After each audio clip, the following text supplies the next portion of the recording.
Queridos, de imediato já quero deixar um versículo para nós iniciar pensando nessa noite de hoje, que se encontra na carta de Paulo a Efésios, capítulo 4. Eu quero que você imagine Deus falando isso para ti. Antes da fundação do mundo, Deus nos escolheu. Eu confesso a todos quantos aqui estão que eu ainda estou pensando na reflexão do Pablo de domingo passado, ao qual ele nos fez pensar a respeito de como estamos transmitindo a imagem de Deus, como está sendo o ambiente à nossa volta. E isso funcionou bastante no meu coração nessa semana, isso funcionou bastante na minha mente essa semana, ao qual me peguei me policiando, me peguei puxando a minha própria orelha e assim por diante. E com esse compromisso de hoje, quero conversar um pouquinho com vocês a respeito de como nos tornarmos a semelhança de Cristo. Porque sabemos, ao qual o versículo que já li, que desde a fundação do mundo Deus nos escolheu.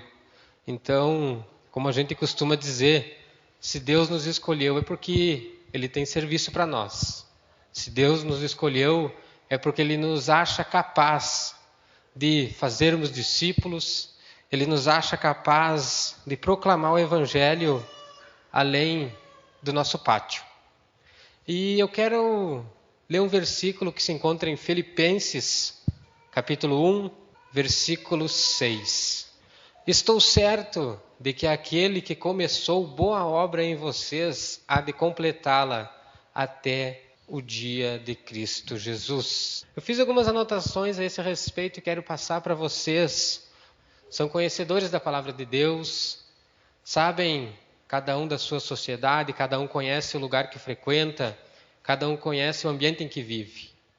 E eu coloquei um título para essa minha ministração de hoje. Como me tornar ou como se tornar semelhante a Cristo. Por que eu digo isso? Porque Deus nos escolheu desde a fundação do mundo. Fomos feitos, tivemos o privilégio de sermos formados à imagem e semelhança de Deus. E a importância disso, eu acredito que eu, Lucas, ou até muitos que aqui estão, ainda não tiveram a noção disso. Que fomos formados à semelhança de Deus, fomos formados conforme Ele quis, do jeito que Ele quis. Tornar-se mais semelhante a Cristo é o desejo de todo crente. E é encorajador saber que Deus tem o mesmo desejo para nós. Na verdade, a Bíblia diz que Deus também os predestinou para serem conforme a imagem do seu Filho, a fim de que ele seja o primogênito entre muitos irmãos. Tornarmos semelhante a Cristo é a obra de Deus, e Ele garante o seu cumprimento, como vimos aqui em Filipenses 1:6. No entanto, o fato de que Deus vai nos transformar na semelhança de Cristo não significa que possamos sentar e esperar sermos levados ao céu em uma cama de rosas, ou como a gente costuma dizer, esperar tudo de mão beijada, esperar na sombra, esperar no aconchego do lar, sem nos policiar, sem nos autoexaminar. O processo exige a nossa cooperação voluntária com o Espírito Santo. Tornar-se mais semelhante a Cristo exige tanto o poder divino quanto o cumprimento da responsabilidade humana. Todos nós sabemos que é necessário nós nos desligar, vou usar essa palavra, de algumas coisas para deixar o reino de Deus nascer na nossa vida. Semelhantemente a uma árvore, semelhantemente a uma planta, árvore, vou usar esse termo, porque uma árvore sempre está crescendo, independente do clima, do inverno, ela cai a folha, mas quando vem a primavera, ela vem com aquele vigor, ela vem com aquela energia e dá uma sombra maravilhosa, dá um refresco maravilhoso aos que se assentam na sombra. E é necessário muitas vezes a gente se cortar algumas coisas na nossa vida. Por que eu digo isso? quando estava escrevendo os meus rascunhos, como costumo dizer, tornar-se mais semelhante a Cristo exige o cumprimento da responsabilidade humana. Acredito que todos quantos aqui estão já quiseram algo na vida, já quiseram alcançar alguma meta, já quiseram comprar o famoso carro próprio, ter a famosa casa própria e tiveram que apertar na finança, deixar de comprar alguma coisa para chegar naquela meta, chegar naquele foco. E você sabe o quão gostoso é tu chegar naquela meta, tu comprar o teu carro, comprar a tua casa, tu adquirir o teu bem ao quanto tu almejou. Confesso a todos vocês que quando eu li para vocês no começo aqui, desde a fundação do mundo Deus nos escolheu, isso me fez pensar bastante. E ao longo dessa semana, ao longo das nossas casas de pão, a gente vem batendo muito nessa tecla. Deus nos escolheu desde a fundação do mundo. Estamos aonde estamos, somos o que somos e ainda reclamamos. O que nós humanos, nós conhecedores da palavra de Deus, queremos melhor do que já temos? Primeira coisa, somos a imagem e semelhança de Deus. Isso é um privilégio maravilhoso. Temos o nosso pai biológico, mas às vezes tem algumas coisas que a gente não quer ser igual ao nosso pai biológico. Porque machuca, porque doeu, ou por causa da própria aparência feia, ou com o rosto. Mas nesse contexto eu quero pensar com vocês do quão importante é a gente levar a sério o que temos até o dia de hoje. O que somos até o dia de hoje, porque vale a pena, como eu já falei para vocês, quando conseguiram conquistar o carro, a casa própria, valeu a pena tu fazer esse esforço. E tu, eu, fomos formados à imagem e semelhança de Deus. Ele nos escolheu desde a fundação do mundo. E quando Ele nos escolheu, Ele começou a formar uma obra, Ele começou todo um planejamento para nós. E eu, Lucas, quero acreditar que o planejamento de Deus é perfeito. Eu, Lucas, quero acreditar que tudo que Deus faz é perfeito. Ontem à noite eu conversava com meu irmão e ele me citou alguns relatos da vida dele, alguns testemunhos que a gente para pensar o quanto Deus é perfeito e a gente humano não entende. A gente humano não sabe entender a perfeição de Deus. A gente é humano, a gente quer tudo para agora, a gente quer tudo para ontem, a gente quer tudo para daqui a pouco, a gente quer alguma coisa de Deus, mas a gente quer fazer essa coisa acontecer nas mãos de Deus. E quando a gente tenta fazer e diz que é Deus que fez, e diz que é Deus que trouxe, que bênção, que bom. E dali a pouco a gente quebra a cara. Dali a pouco a gente cai, você pega numa decepção tão grande. Deus, por que isso? Deus, por que isso está acontecendo? Será que a gente parou quando a gente colocou tudo na presença de Deus? Será que a gente está entendendo essa boa obra que Deus está fazendo na vida da gente? Eu acredito que quando a gente para e entende, a gente fica em paz. Quando a gente para e coloca um planejamento nosso na presença de Deus, a gente fica em paz e aprende a esperar. Deixa um dia acontecer após o outro, começa a viver feliz com o que tu tem no presente momento, porque o que a gente quer está nas mãos de Deus. E quando Deus traz, quando Deus nos apresenta o que Ele tem para nós, é algo perfeito que tu se pega entendendo que tu não sabe como aconteceu tal resposta, tu se pega entendendo que tu não sabe de que maneira tal situação aconteceu na tua vida. E isso é louvável porque a gente entende que Deus existe. Isso é louvável porque a gente entende que Deus está mesmo no controle da nossa vida. Basta deixar Ele trabalhar. Basta deixar Ele executar essa boa obra que Ele formou. Tornar-se mais semelhante a Cristo exige poder divino quanto o cumprimento da responsabilidade humana. É necessário nós ter uma responsabilidade nossa, humanos que somos, conhecedores da palavra de Deus que somos, e todos quantos estão chegando. É necessário nós ter uma responsabilidade. E eu pego essa responsabilidade e digo assim, responsabilidade de quando colocarmos tudo nas mãos de Deus, deixar nas mãos de Deus. Queridos, eu anotei 3 formas que contribuem para sermos mais semelhante a Cristo. Tornar-se mais semelhante a Cristo é o resultado da entrega a Deus. Primeira forma, se vocês quiserem entender assim, nossa entrega a Deus. Eu vou ler um versículo aqui, vocês não precisam me acompanhar, queridos, apenas para nós se basear. Romanos 12:1.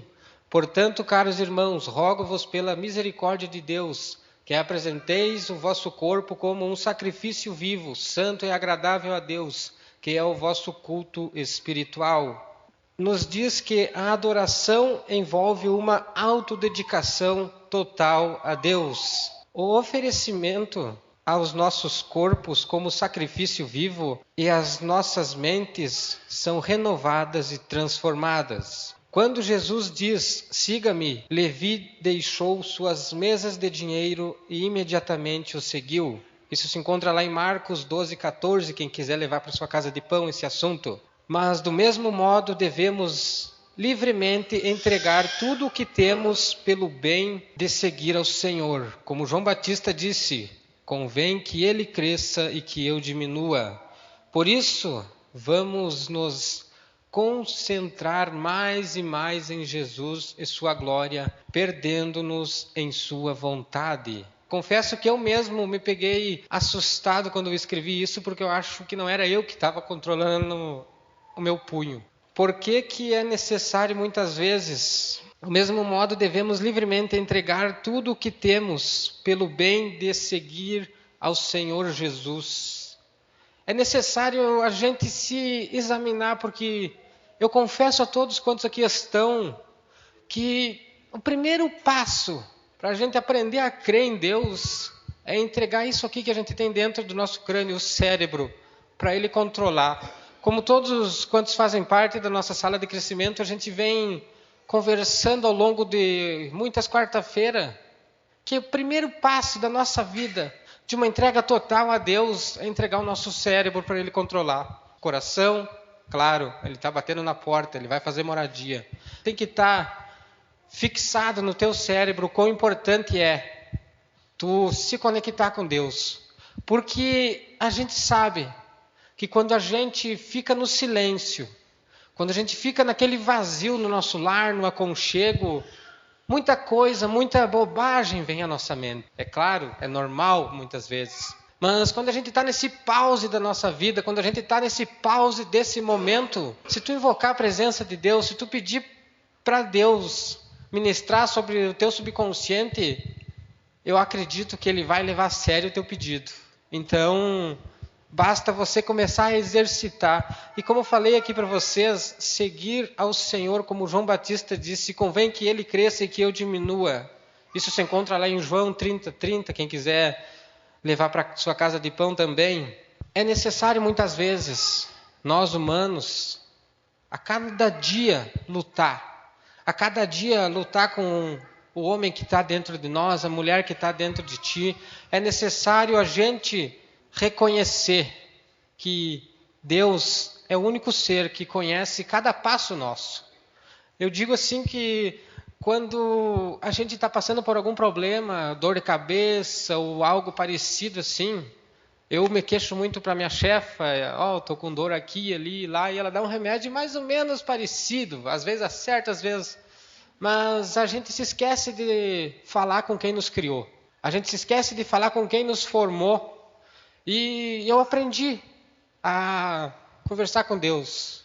Papai do céu, eu estou com uma certa dor em tal lugar do meu braço, em tal lugar da minha perna, ou até uma dor de cabeça. Tu me formou. Tu conhece esse lugar chamado corpo. Tu conhece a tua criação. Se der para ti, dá um jeitinho, faça a tua vontade. E nesse ponto que eu quero fazer vocês pensar. Nesse ponto que eu quero fazer nós entender o quão importante é nós reconhecer a Deus como nosso Criador. Nesse ponto que eu quero conversar com vocês para nós entender o quão importante é nós nos reverenciar a Ele como nosso cuidador.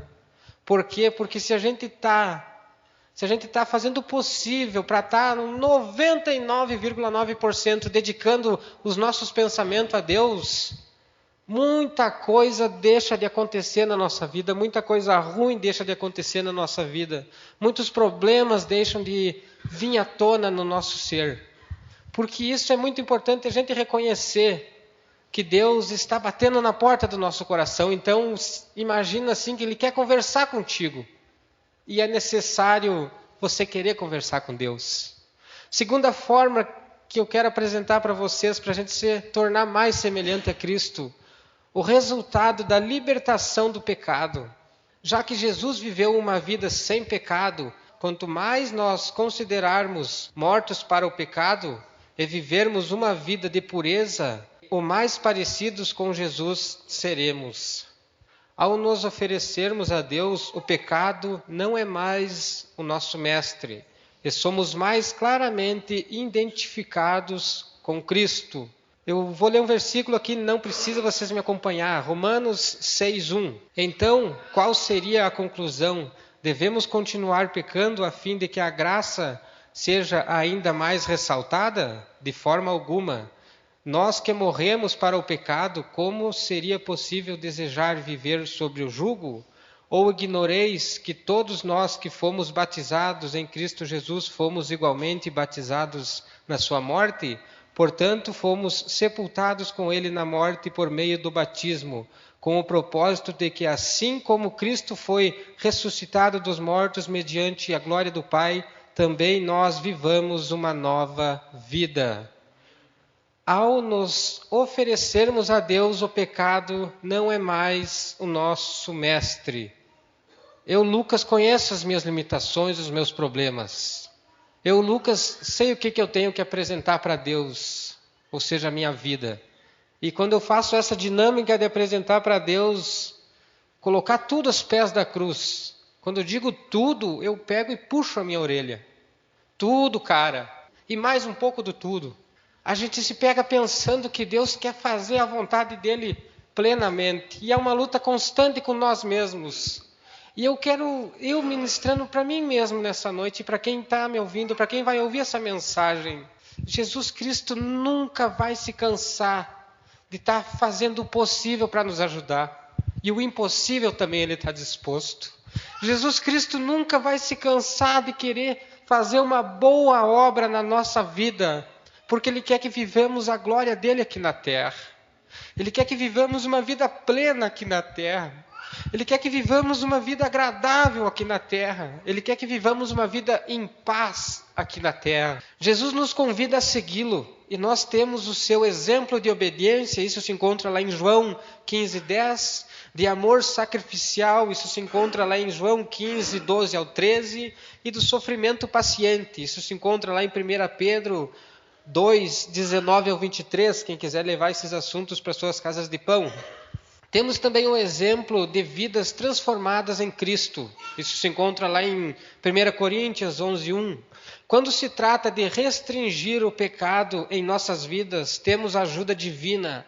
Graças a Deus pela palavra de Deus, pela intercessão de Cristo. Romanos 8:34. Romanos 8:34. Quem os condenará? Foi Cristo Jesus que morreu. E mais Ele ressuscitou dentre os mortos e está à direita de Deus. E também intercede a nosso favor. Tu tem noção disso? Tu tem noção de quem é que está disposto a te ajudar? Eu me dá vontade de cair de joelho na presença de Deus, dando a Ele toda a honra, toda a glória, fazendo o possível e o impossível para agradar a Deus. Porque a gente sabe que Deus quer fazer uma boa, perfeita, uma agradável obra na nossa sociedade através de nós. Quem os condenará foi Cristo Jesus que morreu, e mais Ele ressuscitou. Olha o poder desse cara. Nós temos noção disso, meus queridos. A igreja que aqui está hoje. Vocês têm noção de quem é o companheiro que todos os dias do lado de vocês? Vocês têm noção do companheiro que vocês podem ter para um TSD, para um momento de conversa? Vocês têm noção do companheiro que vocês podem ter para ter um dia perfeito, um dia agradável? E agora eu faço uma pergunta: se o meu dia, o teu dia não está agradável, não está perfeito, o que está faltando? Aí cada um responde para si mesmo. Aí cada um pergunta para si mesmo e responde para si mesmo. Ele ressuscitou dentre os mortos e está à direita de Deus e também intercede a nosso favor. Só que para ele interceder a nosso favor, ele tem que saber que eu, Lucas, estou sentindo o que cada um de vocês estão sentindo. Ele tem que ouvir da nossa boca. Ele tem que ouvir nós apresentando isso para ele. Claro, ele conhece a nossa mente. Ele conhece o nosso coração. Mas muitas coisas é necessário nós falar. Muitas coisas é necessário nós apresentar a ele. Terceira forma que eu quero apresentar para vocês nos tornarmos mais semelhantes a Cristo é o resultado do crescimento cristão. Logo quando somos salvos, somos imaturos em sabedoria e conhecimento e inexperientes em graça e amor. Mas ao começar a entender a palavra de Deus, crescemos. Em cada uma dessas coisas, a nossa responsabilidade é tornar-nos mais fortes e mais semelhante a Cristo. Antes, crescei na graça e no conhecimento de nosso Senhor e Salvador Jesus Cristo. Ainda nesse conceito de crescimento espiritual, como eu falei para vocês no começo, é um processo de amadurecimento que acontece ao longo da vida com Jesus. O crescimento espiritual não é como o crescimento físico. Não chega um tempo em que paramos de crescer o corpo físico. O crescimento espiritual é como uma árvore, continua crescendo a vida toda. O crescimento espiritual é como uma árvore, continua crescendo a vida toda. Uma pergunta para nós levar para a semana: como está o teu crescimento espiritual? Volto a falar, é um processo de amadurecimento que acontece ao longo da vida com Jesus. O crescimento espiritual não é como o crescimento físico. Não chega um tempo em que paramos de crescer. Não sei como é que está o teu crescimento espiritual, meu querido, mas leva isso para a semana para te começar a pensar. Não chega um tempo em que paramos de crescer. O crescimento espiritual é como uma árvore, continua crescendo a vida toda. É Deus quem faz crescer, mas você precisa permitir que Ele trabalhe em sua vida. Quem ora se aproxima de Deus para conversar com Ele. A oração aumenta a intimidade com Deus, a fonte de vida que nos faz crescer. Orar, ação. Orar e ter ação. É necessário, como eu já falei para vocês, é necessário nós entender quem é que está do nosso lado. Para nós levar para a semana, Romanos 8:34, nosso crescimento espiritual, ele continua crescendo, mas é necessário nós orar, ter essa ação, querer melhorar, de querer entender. E para nós entender, dá para nós ler todo dia Romanos 8:34. Para nós entender quem é que está ao nosso lado, dá para nós ler todo dia Romanos 8:34. É necessário, queridos, nós fazer o possível para entender quão bom é a vontade de Deus para a nossa vida. É necessário nós entender o quão bom é a obra que Deus quer fazer na nossa vida, a obra que Deus quer fazer na nossa sociedade, a obra que Deus quer fazer na minha sociedade de trabalho, na tua sociedade de trabalho, através de nós, porque fomos escolhidos desde a fundação do mundo. Então, isso é importante.